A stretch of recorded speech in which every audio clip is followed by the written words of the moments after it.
countdown begins. Every moment counts. Now, for the believer, it's not where you'll spend eternity. For the believer, it's how you'll spend eternity. The decisions you make today determine where and how you will spend eternity. You will not be judged on what you did. You will be judged in the light of what you were called to do.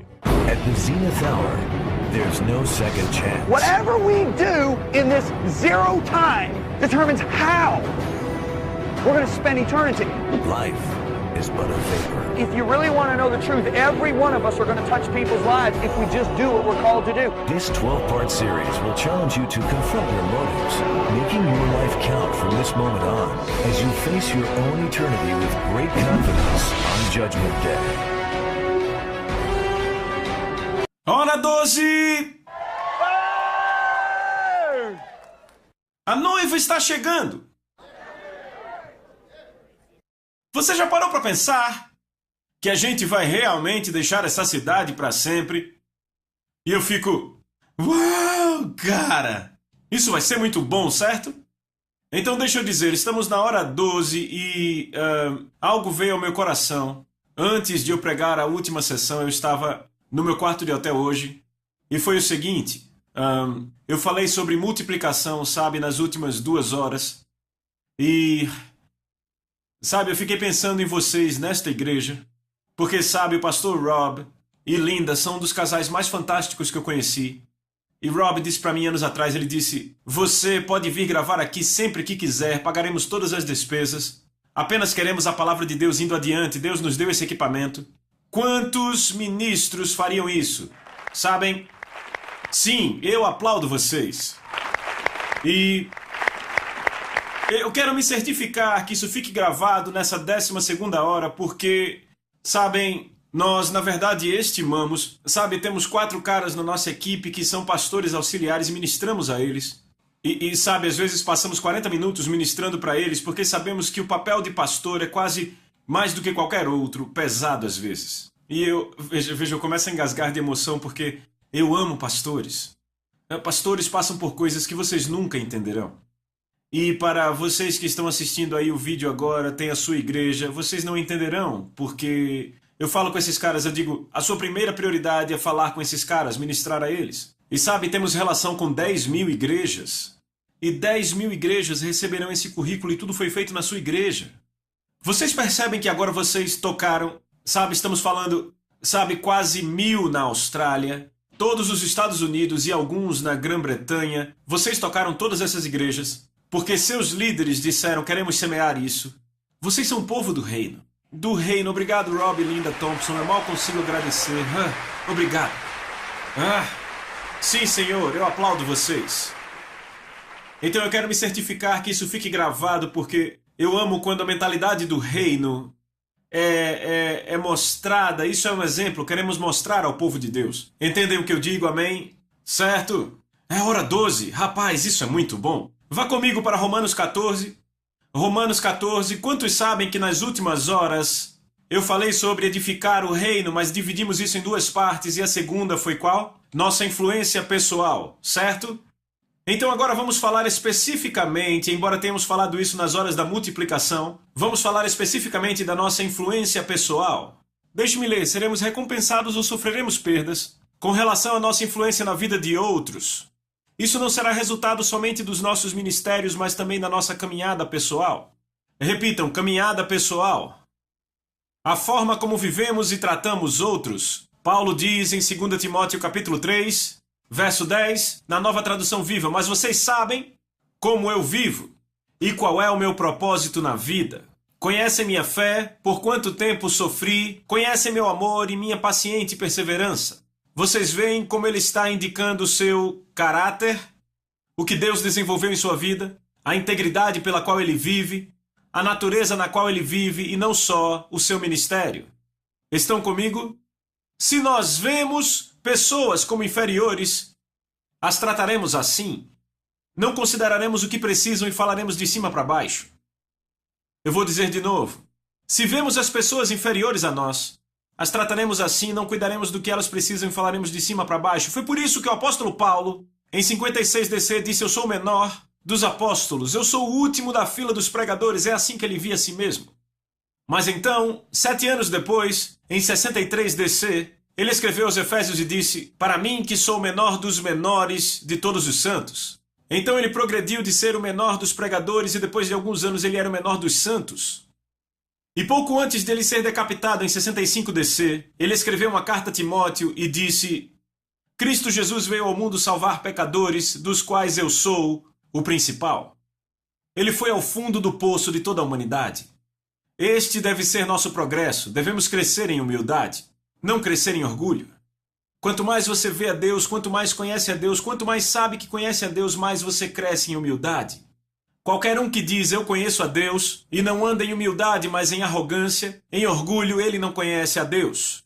Certo? Estão comigo? Eu disse, estão comigo? Se vemos pessoas como inferiores, as trataremos assim, não cuidaremos das suas necessidades e falaremos de cima para baixo. Se valorizarmos as pessoas, procuraremos edificar e fortalecer as suas vidas com o coração cheio de compaixão e amor. Se vemos as pessoas como fontes, as usaremos, principalmente quando nossas vontades e desejos são postas acima do seu valor. Se vemos pessoas como seres criados à imagem de Deus, extremamente preciosos e valiosos, então nossa motivação será abençoar outros, mesmo que pareça que seja às nossas próprias custas. Eu era uma pessoa muito egoísta antes de ser salva. Minha mãe costumava chorar. Eu lembro que ela dizia, você é muito egoísta. E eu era. Então, quando eu fui salvo em 79, o Espírito Santo teve que atacar as fortalezas do meu egoísmo. E eu vou dizer, os primeiros 10 anos foram difíceis. E uma das fortalezas, como resultado do egoísmo na minha vida, era a lascívia sexual. Deus me libertou deste espírito, dessa fortaleza em minha vida em 5 de maio de 1985. Era o fim de um jejum de 4 dias. E quando eu me libertei da lascívia, Deus começou a renovar o espírito da minha mente. E o que aconteceu foi que a atitude de Deus começou a crescer no meu coração para com as mulheres. E eu percebi que tudo o que a lascívia sexual faz é reduzir uma mulher a um pedaço de carne. E o que aconteceu foi que Deus começou a colocar a sua visão no meu coração. Lembra que a Bíblia diz, seja renovado no espírito da sua mente? De repente eu comecei a ver as mulheres como filhas de Deus, criadas à imagem e semelhança dele. E o que aconteceu foi que à medida que ele desenvolveu isso em mim, eu costumava, sabe, quando eu via alguma propaganda passando, aquilo era tão difícil de resistir se eu via algum material pornográfico. Então, se eu tivesse tipo na televisão, como na Europa uma vez, eu mudava os canais, de repente aparecia algo e você, eu começava a ser tomado pela ira e eu dizia, Senhor, só você podia ter feito isso. O egoísmo em mim me fazia ver mulheres como pedaços de carne, mas agora o amor que você semeou em mim, ele cresce e agora eu as vejo criadas à imagem e semelhança de Deus. E então o que acontece é que você começa a falar com as pessoas. Sabe, eu comecei a ver a forma como algumas mulheres eram tratadas dentro da igreja.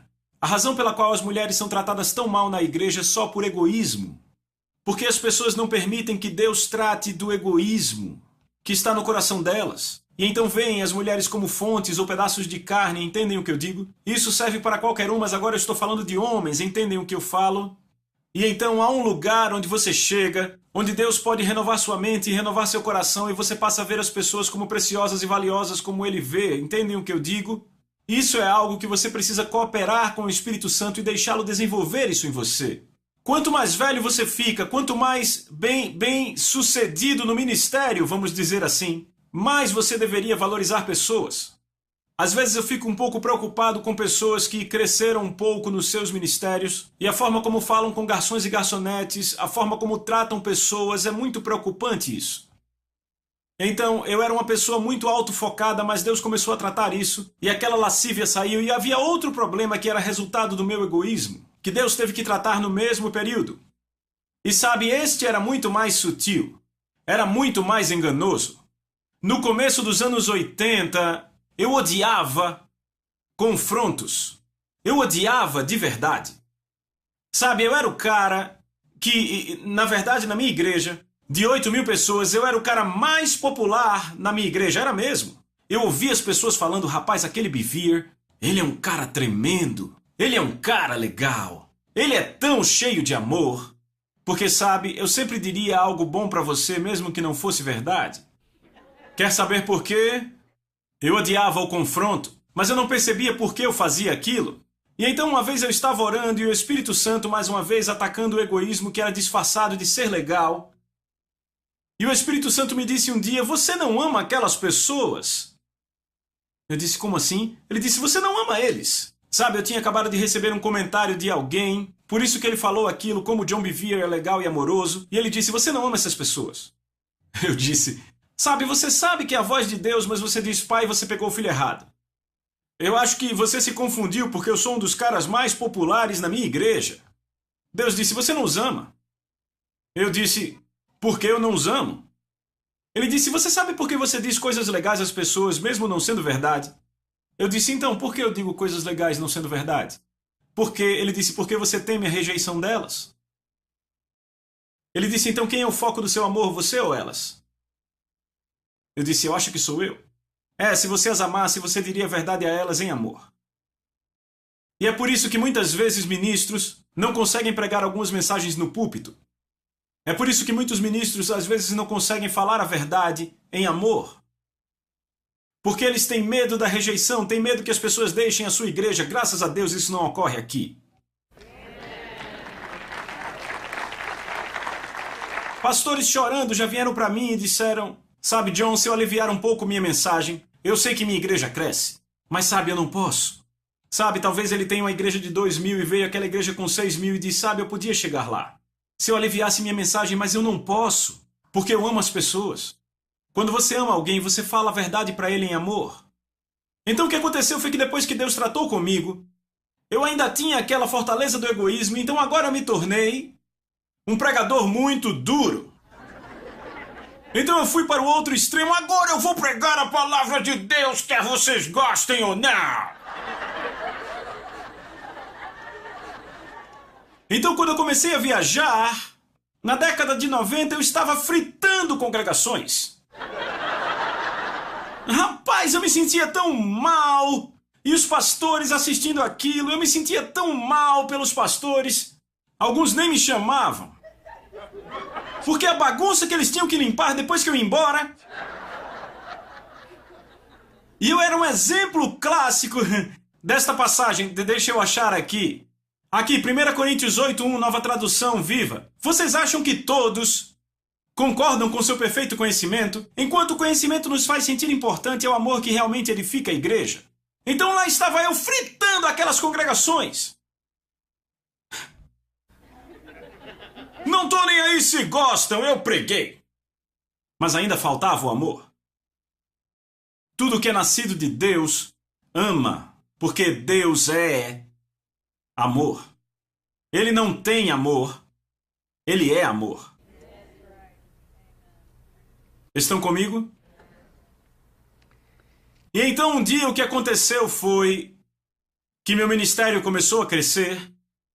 E começamos, sabe, a pregar em outros continentes, nações. Eu fui a uma conferência, falei numa conferência. E aquele pastor não ficou feliz com o que eu preguei. Então ele começou a falar de mim. E eu ouvi o que ele estava falando de mim em 4 continentes. 4 continentes? Eu não estou falando de 4 igrejas. Estou falando de 4 continentes.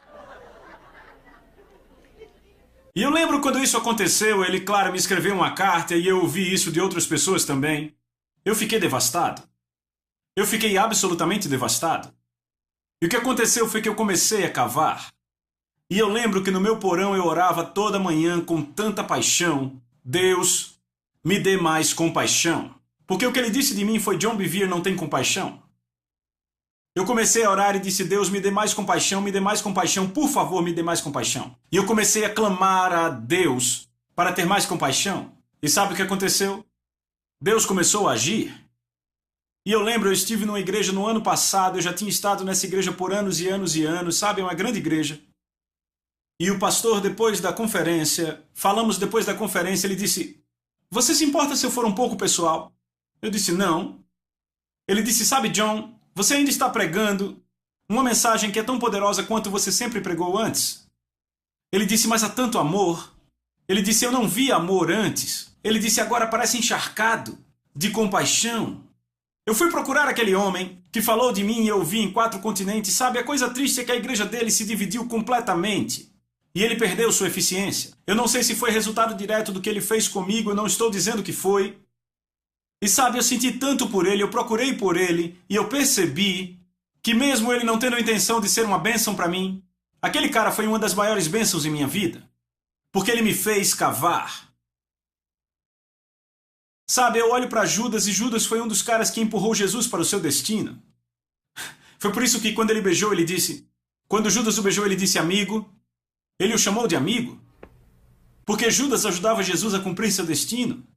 Eu olho para José e os 10 irmãos dele queriam destruí-lo, mas foram eles que o empurraram para o destino que ele teve.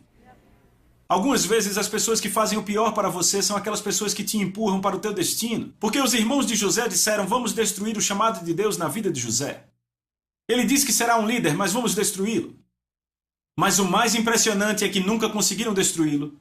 Foram apenas instrumentos que Deus plantou desde a fundação do mundo para que José cumprisse o seu destino. A única pessoa que pode destruir o chamado de Deus na sua vida, aponte seu dedo para você e diga eu. Apenas você pode destruir o chamado de Deus em sua vida. Veja, Israel ficou ofendida com Moisés, mas Deus disse, na verdade estão ofendidos comigo. E a sua ofensa com Deus acabou custando a eles o seu destino. Eles deveriam entrar na terra prometida, mas acabaram morrendo no deserto. Porque eles saíram da vontade de Deus. Estão comigo? Você diz amém? O objetivo é o amor de Deus e tudo se resume a como vemos as pessoas. Se permitirmos que o amor e a compaixão de Deus cresçam em nossas vidas, não encararemos as pessoas com desprezo. Isso alimenta o tratamento crítico, as atitudes julgadoras, a aspereza em nosso comportamento, etc. Eu quero ir para Romanos capítulo 14, vejam o verso 10, por favor. Por que você critica e julga o seu irmão? Ou por que você o despreza ou diminui o seu irmão? Porque todos compareceremos diante do tribunal de Cristo. Verso 12, assim pois cada um de nós prestará conta de si mesmo, dará uma resposta com relação ao julgamento a Deus. Sabe, a razão pela qual Paulo trouxe o tribunal de Cristo tem a ver apenas com uma coisa: desprezar ou criticar seu irmão. Não é impressionante? Esta é a coisa específica da qual ele falou a respeito do tribunal de Cristo. Se crentes perderem de vista o segundo maior mandamento, que é amar uns aos outros, evidentemente cairemos na armadilha da qual Paulo fala, desprezando uns aos outros. Esta mentalidade é especialmente encontrada quando alguém possui conhecimento bíblico fora do fundamento dos frutos do Espírito. A Bíblia diz que Deus é amor, certo? Como falamos antes, ele não tem amor, ele é amor. Então não devemos ser diferentes, pois fomos recriados à sua natureza. Eu quero que você vá comigo para 1 Coríntios capítulo 13, verso 1. E eu quero ler isso para vocês. Esta noite nós vamos ler da Nova Tradução Viva. Paulo diz, se eu pudesse falar qualquer língua no céu ou na terra, mas não amasse as pessoas, eu estaria apenas fazendo barulho sem sentido, como um alto gongo ou um símbolo retinindo. Se eu tivesse o dom da profecia, e se eu conhecesse todos os mistérios do futuro, e conhecesse tudo sobre tudo, e não amasse os outros, de que serviria? Se eu tivesse o dom da fé e falasse com uma montanha e ela se movesse, sem amor eu não teria nada de bom para ninguém. Deixa eu dizer isso, o amor se origina no coração. Quantos sabem que há 3 níveis de comunicação? Vamos, fale comigo, quantos sabem disso? Eu fico feliz porque pelo menos 10 sabem. Não, tudo bem, eu não acho isso ruim, mas por favor entendam. Há 3 níveis de comunicação. Palavras são o nível mais baixo da comunicação. Porque você pode olhar para seu irmão em necessidade e disser, seja aquecido e alimentado, a Bíblia diz, como se a compaixão não for manifesta, o amor habita em você. Certo? Você pode dizer a seu irmão, eu vou orar por você, mas se ele tiver necessidade de comida ou coisas cotidianas, como o amor de Deus habita em você, então a forma oral é a forma mais baixa de comunicação. O próximo nível de comunicação é a ação. Mas não é o nível mais alto. Eu disse, não é o nível mais alto. Diga, não é o nível mais alto. Sabe por que eu digo isso? Porque Paulo disse, se eu der tudo o que eu tenho aos pobres, e mesmo entregar meu corpo para ser queimado, esta é a ação mais elevada de amor que você faria. Mas ele diz, você pode ter essa ação elevada de amor e ainda assim não ter amor. Ele diz, pois se eu der tudo o que tenho aos pobres e entregar meu corpo para ser queimado e não tiver amor, de nada se aproveita. Então isso me diz que o nível mais alto da comunicação é aquele do coração. É onde o amor se origina. O amor se origina em seu coração, é por isso que tem que haver a obra do Espírito Santo. Por isso eu sou tão grato por aquele ministro que me fez implorar por compaixão a Deus. Eu não conseguiria sozinho. Eu me ajoelhei a Deus e disse, eu preciso. Então aquilo pelo que você deve orar é por muita graça, muito amor e muito temor do Senhor. Vocês entenderam isso? Por tudo o que falamos, vocês entenderam? É isso que vai funcionar, é isso que vai multiplicar a graça de Deus na sua vida. Você pode dizer amém? Deixe-me ler isso para vocês. Direto do livro. Quando amarmos, seremos pacientes e bons com os outros, não invejaremos o sucesso dos outros, porque será nossa paixão vê-los vencer. Jamais nos gabaremos de nós mesmos e abandonaremos toda arrogância e orgulho, não exigiremos que as coisas sejam feitas do nosso jeito, não ficaremos irados por uma postura impaciente, não guardaremos registros de quantas vezes fomos injustiçados, mas decidiremos perdoar e liberar toda a dívida. Nunca riremos da injustiça, mas teremos paixão pela misericórdia e pela verdade, jamais desistiremos das pessoas, nem perderemos a fé e sempre esperaremos e acreditaremos no melhor. Sempre veremos as pessoas como inocentes até se provarem culpadas e não culpadas até se provarem inocentes. E mesmo assim esperaremos o arrependimento e a restauração. Seremos cheios de esperança e suportaremos qualquer dificuldade em benefício do reino ou do bem-estar de outros. Resumindo, viveremos para ver a edificação piedosa dos outros que só pode ser encontrada na conformidade delas a Cristo e no cumprimento da sua vontade em suas vidas. Você pode dizer amém? Sabe, eu tenho um amigo muito querido e toda vez que eu ia para a igreja dele, ele dizia, você quer ficar no hotel luxuoso ou no hotel rico? Ah, no hotel rico, por favor. E, sabe, eu nunca vi um homem tão extraordinário. Jack voltou para casa com o Senhor em maio desse ano. Ele estava indo fazer uma cruzada no Zimbábue, pegou um avião em Amsterdã e teve um ataque cardíaco. Eu nunca vi um homem amar sua esposa e suas filhas como aquele homem. Eu nunca vi um homem amar sua congregação e chorar por sua congregação como aquele homem. Eu nunca vi um homem tratar garçons e garçonetes da forma como ele fazia. Quando eu fui a seu funeral, você não acreditaria quantas milhares de pessoas estavam lá. E sabe, muitos mais ainda foram salvos e foram à sua igreja. E sabe quem eram? Garçonetes, garçons, valetes. Eram pessoas da cidade, porque onde quer que estava Jack Wallace, você não o tratava como a pessoa mais importante. Você era a pessoa mais importante. E eu me lembro, todos aqueles líderes estavam no funeral, Tony Barnett e vários outros líderes. E eu lembro que todos foram convidados a falar um pouco. Foi um funeral de 4h30. E imagine, vários pregadores lá, você deve entender. E Lisa e eu fomos os primeiros, depois foram outros, mas cerca do quinto cara a ir até lá foi Jim Bakker. E Jim Bakker se levantou e olhou para aquela congregação. E ele disse, eu achava que eu era o melhor amigo de Jack Wallace. E o lugar inteiro estourou em riso. Porque era exatamente assim que ele fazia você se sentir e era exatamente isso que você era para ele, estando na presença dele. Eu ouvi falar com um valet, alguém que estava estacionando seu carro, eu ouvi falar com um garçom e eu via tratá-los como os seres humanos mais preciosos. Ele os tratava como seres humanos, nunca os desprezava, ele deixava gorjetas que me impressionavam. E sabe, eu não entendia no começo, mas depois entendi. Sabe, andando com pessoas como ele e outros, Pastor Rob e Linda, você aprende. E eu pensei, tá certo, eles são valiosos. Que forma de poder usar dinheiro para influenciar a vida das pessoas, como Jesus disse, usem o dinheiro para influenciar pessoas às suas habitações eternas, e no final elas te receberão na tua habitação eterna. E, sabe, Jack tocou vidas e vidas e vidas e vidas. Ele não foi só fiel ao seu chamado e aos seus dons a construir uma igreja de 4.000 pessoas em Michigan em 10 anos, mas ele também fez com que suas minas se multiplicassem em toda a área da sua vida. Estão comigo? Há outro homem que eu penso quando eu olho alguns indivíduos que mais impactaram a minha vida. Sabia que alguns deles você nunca verá atrás de púlpitos nesta terra, porque não são pregadores. E um homem que eu penso que teve tal profundo impacto na minha vida foi um homem chamado Mike Paulson.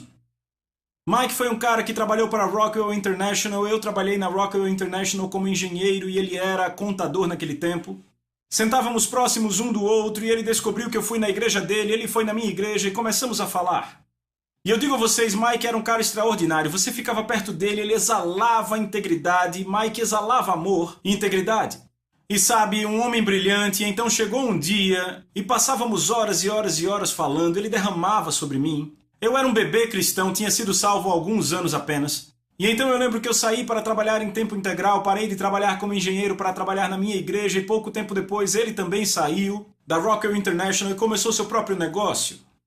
E sabe, por anos ele fez meu imposto de renda de graça, porque ele via que eu não estava ganhando muito dinheiro. Ele disse: não, John, eu faço para você, eu amo você, eu vou fazer. E eu lembro quando o nosso ministério decolou, ele ajudou o nosso ministério a decolar, ajudou tantos outros ministérios também com seus livros. E sabe, ele tinha também muitos e muitos clientes que eram empresas, porque a empresa dele cresceu muito e de repente ele já estava lá com vários funcionários trabalhando para ele. E recentemente, sabe, eu liguei para o Mike, porque eu lembro que tinha um cara, ele falava muito dele, era um cara que tinha tido uma grande influência na vida do Mike. E eu lembro dele falando desse cara chamado Charlie. Então, quando eu escrevi o livro, eu liguei para o Mike. E eu disse: Mike, sabe, me conte sobre esse cara, Charlie. E ele começou a chorar, mas antes de eu te dizer o que ele falou sobre o Charlie, deixa eu te contar o que eu perguntei a ele nesse telefonema também. Eu disse: Mike, quantos clientes passaram pelo seu escritório de contabilidade desde que você começou? Ele disse: cerca de 12 mil. Eu disse: quantos clientes regulares você tem, aqueles que vão todo ano? Ele disse: cerca de 5 mil. Eu disse: desses 12 mil, a quantos você ministrou? Ele parou um pouco, pensou. Primeiro ele disse: todos. Eu disse: não, Mike, eu quero um número realista. A quantos você realmente ministrou? E ele parou, pensou e 90%.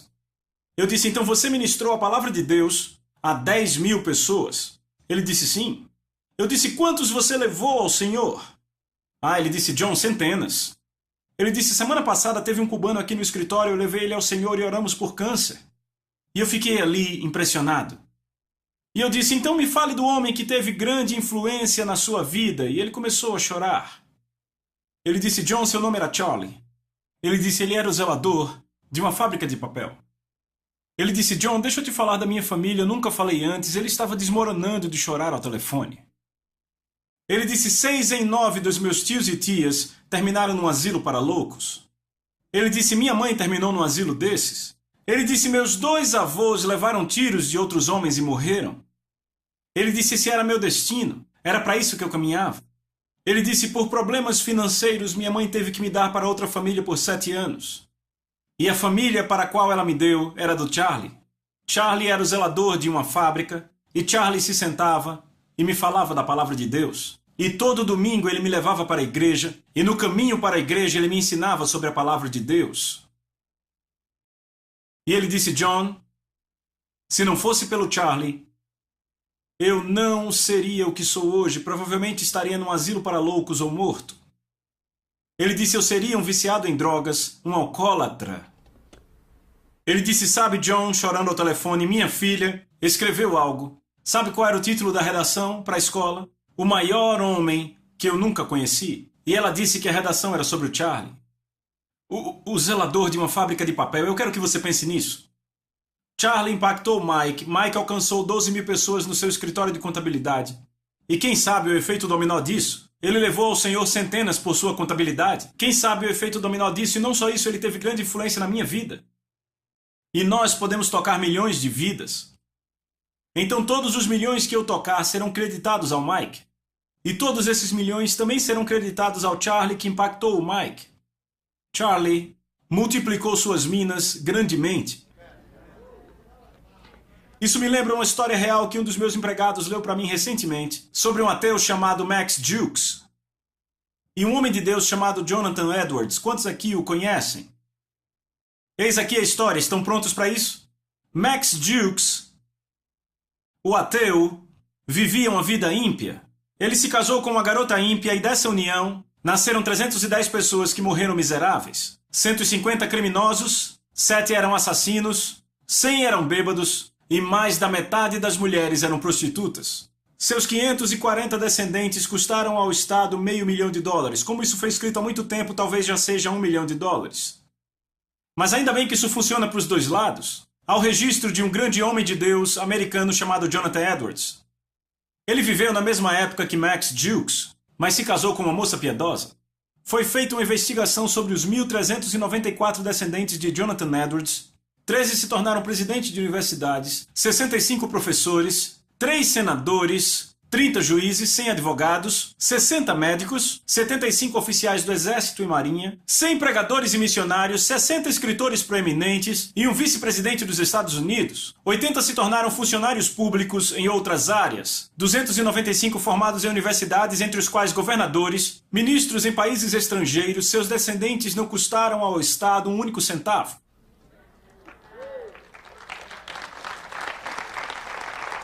Estes homens, Charlie, Mike e Jonathan Edwards, influenciaram um número tão grande de vidas que a influência deles levou a um legado.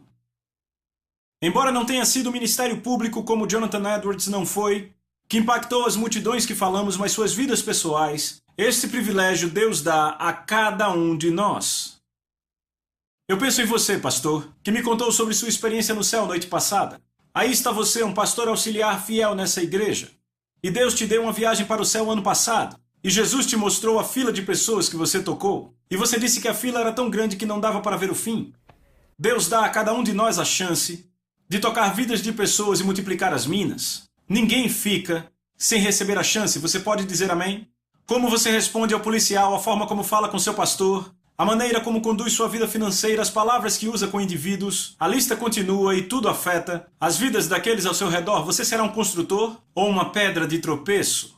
Sim, cada um de nós prestará contas pessoais a Deus. Então não se condenem mais uns aos outros. Decidam viver de tal maneira que não coloquem um obstáculo no caminho de outro cristão. Busquemos a harmonia na igreja e tentemos edificar-nos uns aos outros. Isso é Romanos 14, 12 e 19 na Nova Tradução Viva. Paulo fala isso em relação direta com o tribunal de Cristo.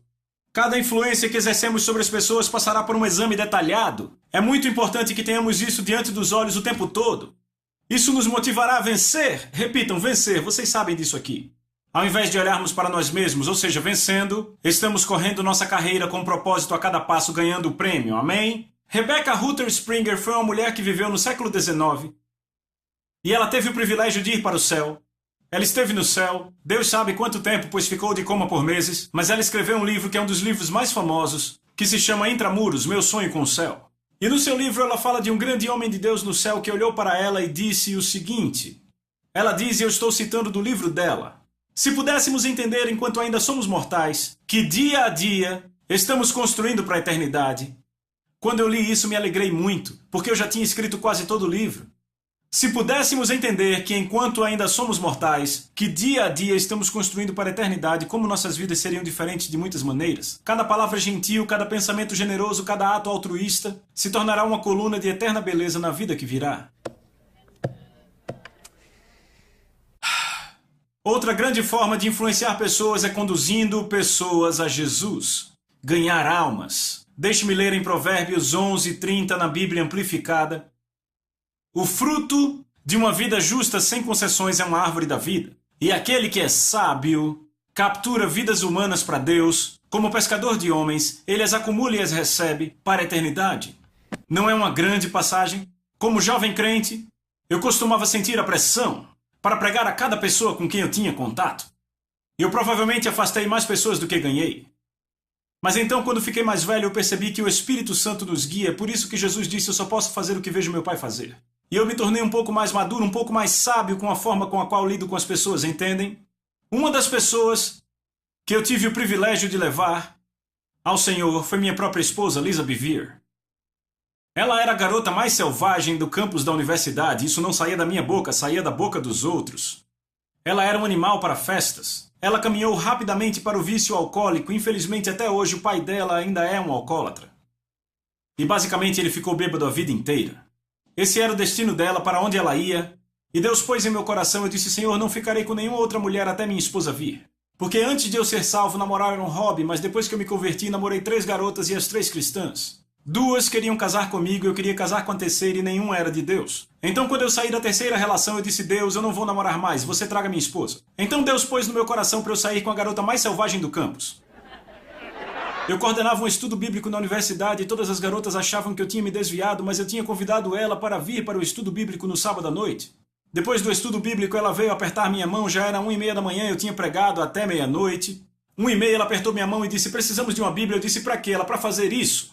Fazer o quê? Ela disse, ser salva. Eu disse, não, eu não estou falando bem disso, Lisa. Ela disse, não importa, eu quero isso agora. Ela foi salva de 1:30, cheia do Espírito às 2:15. Ela voltou ao dormitório e das 3 às 5 estava procurando o livro de Paulo. Às 5 da manhã, ela escutou o Espírito Santo dizer para ela Coríntios e achou o texto que diz que se alguém está em Cristo é uma nova criatura. Ela ficou louca porque Deus falou com ela. Na manhã seguinte, ela deixou o dormitório e foi para casa porque seus pais moravam em outra cidade.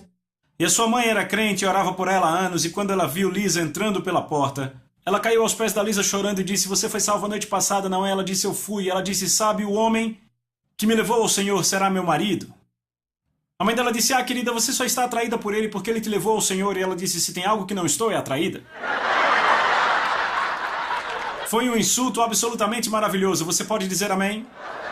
A Lisa namorava com caras que te batiam se você olhasse torto pra eles. Jogadores de beisebol, jogadores de rugby, uns caras sérvios, sabe? Esse tipo de coisa. Deixa pra lá. E... eu não era o tipo dela. Ela me chamava de tenista magrelo. Agora eu sou o gatão sexy. Eu acho que isso é muito bom. Mas continuando, ela disse: "Mãe, Deus falou comigo essa manhã e me disse que eu vou casar com John, que ele vai ser meu marido." Agora deixa eu dizer algo. Lisa Bevere hoje já escreveu livros que são best-sellers nacionais, 5 best-sellers. Seus livros já estão perto de 1 milhão de cópias. Eu acho que estão em 700 mil agora. Ela prega em conferências de mulheres e ministra para milhares de mulheres toda vez que ela vai pregar numa conferência. Ela já esteve no mundo todo, já esteve na Austrália ministrando a mulheres, já aqui nos Estados Unidos, está na Europa, ela vai para as Filipinas amanhã, ela vai se encontrar com o presidente das Filipinas na quarta, ela vai falar para cerca de 15 mil mulheres nas Filipinas essa semana. E sabe o que é realmente legal? Cada pessoa que ela tocar, eu recebo crédito. E isso não veio do lado dos meus talentos, veio do lado das minhas minas. Eu a levei ao Senhor em um nível pessoal. E agora todas as pessoas que ela toca veem o que eu digo. Sabe o que mais, pessoal? Sabe, senhoras e senhores? Algumas das coisas mais insignificantes, aquelas coisas que para mim pareciam ser as mais insignificantes, acabaram sendo as coisas mais significantes da minha vida. Nunca menospreze a direção do Espírito Santo. Você pode levar alguém ao Senhor no meio da rua e nunca mais vê-lo, e então ele acaba sendo um Bill Wilson. E quanto ao cara que encontrou Bill, meu querido amigo Bill, embaixo do banco do parque, ele o levou a Jesus e cuidou dele. E agora Bill Wilson já tocou milhões de vidas por todo o mundo, por causa daquele cara que ouviu o Espírito Santo e tocou aquele garoto. Sabe, podemos continuar aqui, mas eu digo, Deus dará oportunidade a todos. Você pode levar alguém do seu trabalho, alguém inesperado. Você pode levá-lo ao Senhor. Você pode dizer algo que no fim vai levá-lo ao Senhor. E então ele pode acabar ministrando a milhões de vidas.